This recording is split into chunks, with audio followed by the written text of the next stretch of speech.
Thank you, everybody, for joining. And let me thank the many of you around the country who have attended the Fighting Oligarchy tours that we have been doing over the last 2 months. As you may know, so far, we've been to Nebraska, Iowa, Wisconsin, Michigan, Nevada, Colorado, and Arizona. And the turnouts, I am very happy to tell you, have been extraordinary. Well over 100,000 people combined have come out. And Republicans, surprise, surprise, are taking notice. They are quite concerned. Both Trump and Musk have had to respond, and not surprisingly, they've responded with lies. Mr. Musk claimed that many of the 34,000 people who came out to our Denver rally were paid organizers, and Trump was busy boasting falsely that his turnouts were always larger than ours. Not quite the case. On Saturday, this Saturday, the next phase of the Fighting Oligarchy tour begins.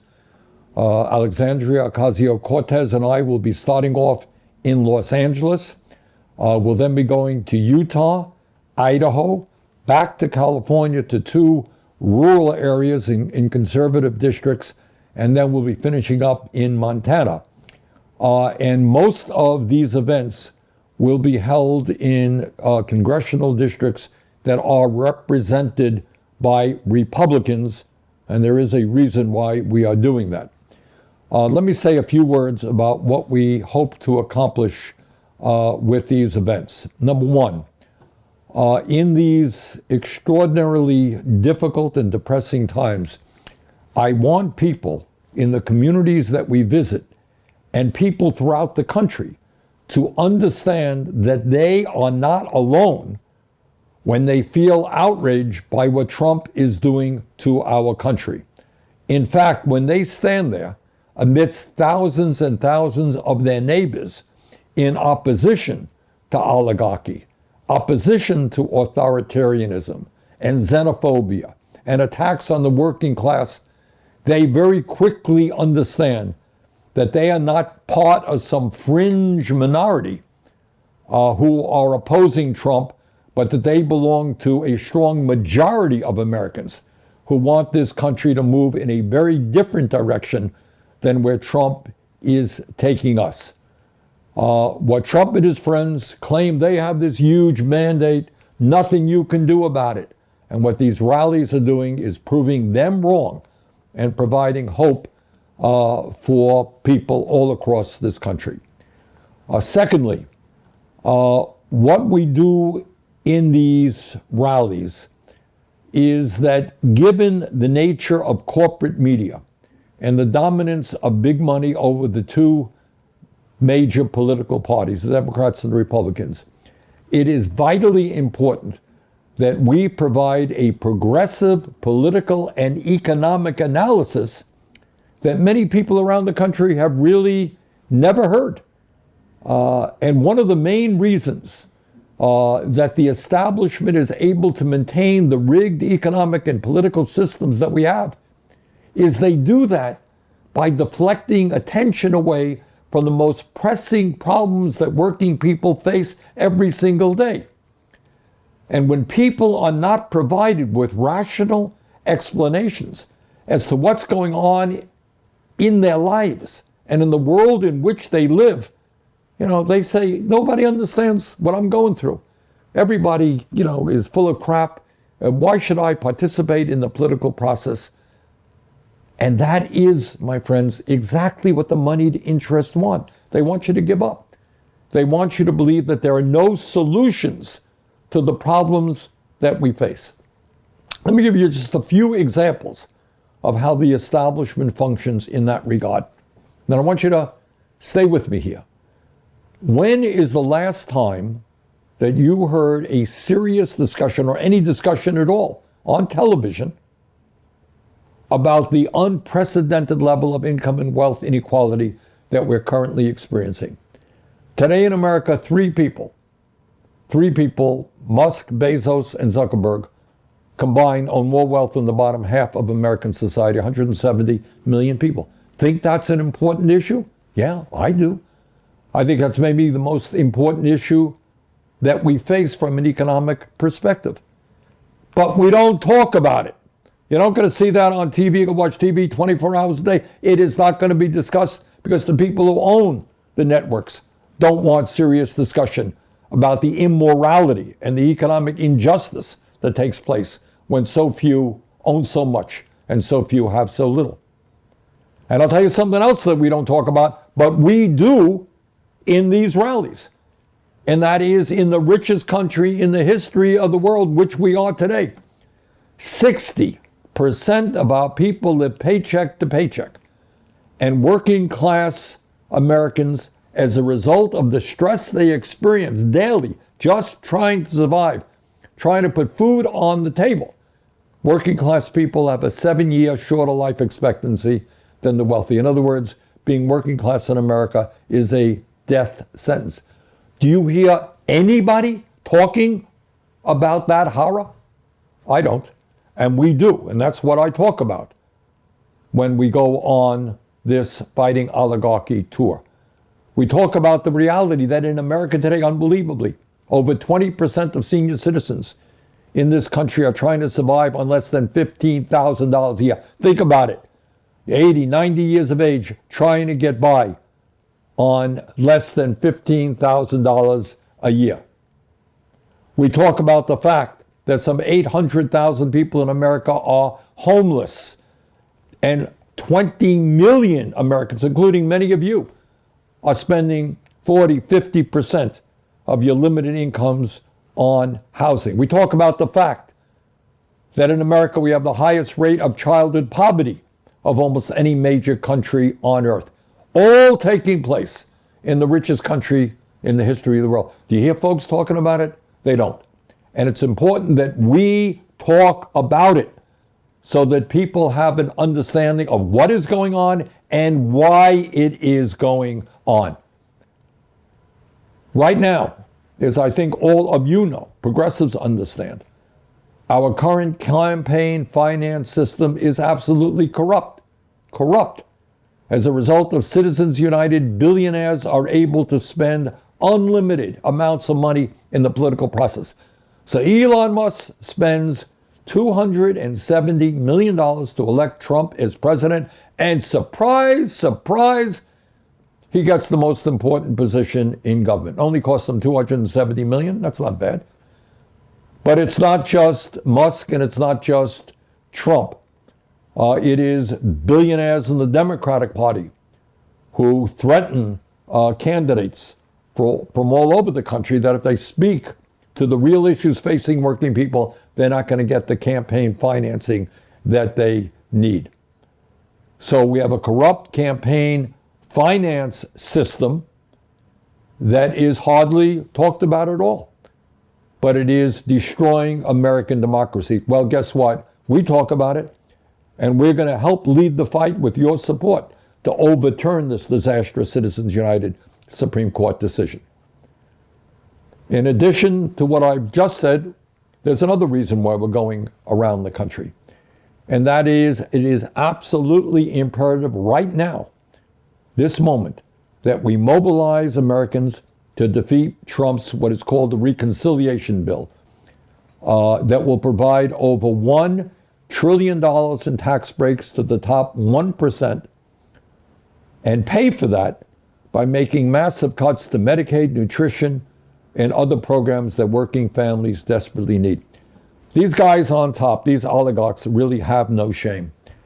Their religion is greed, and they want more and more and more.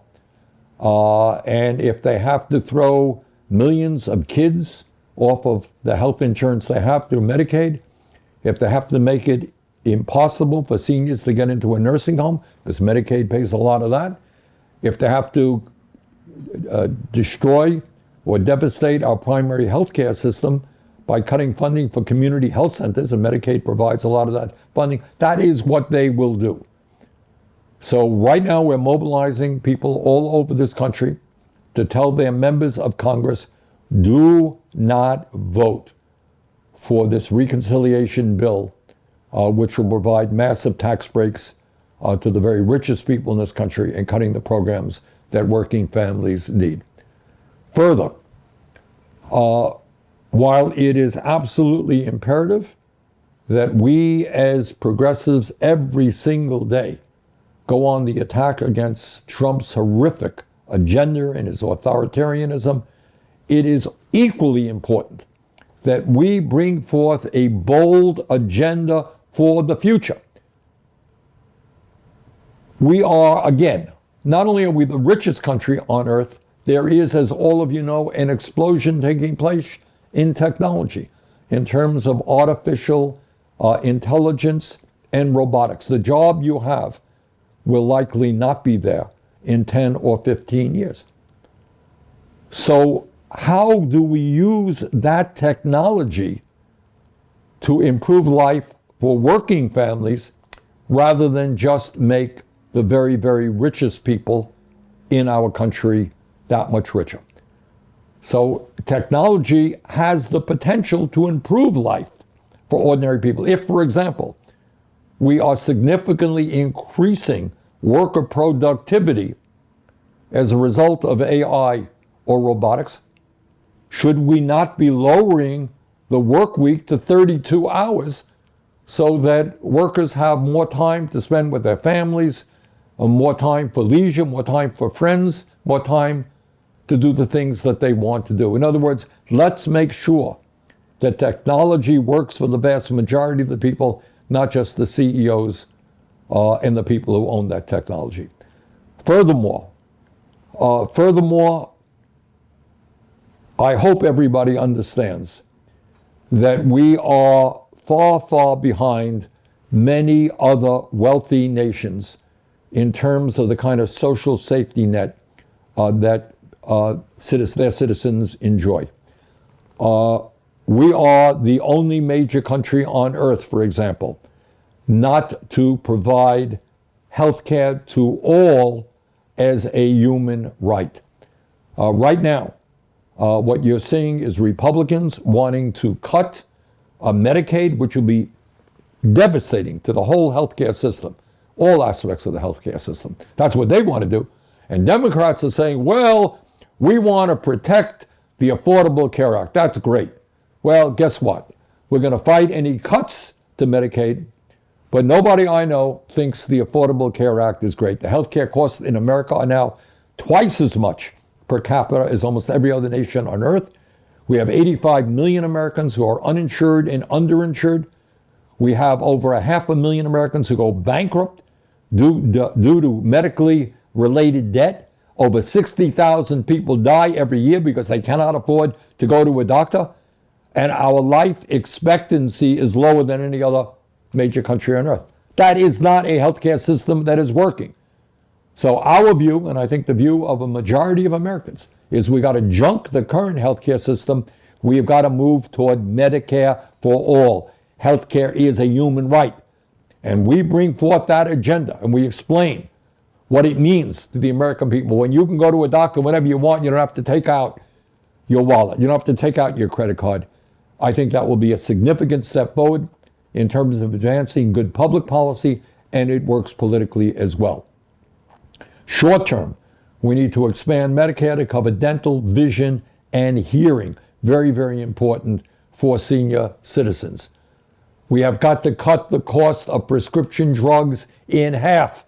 How absurd is it that in some cases we are paying 10 times more for the same exact drugs as the people in other countries are paying?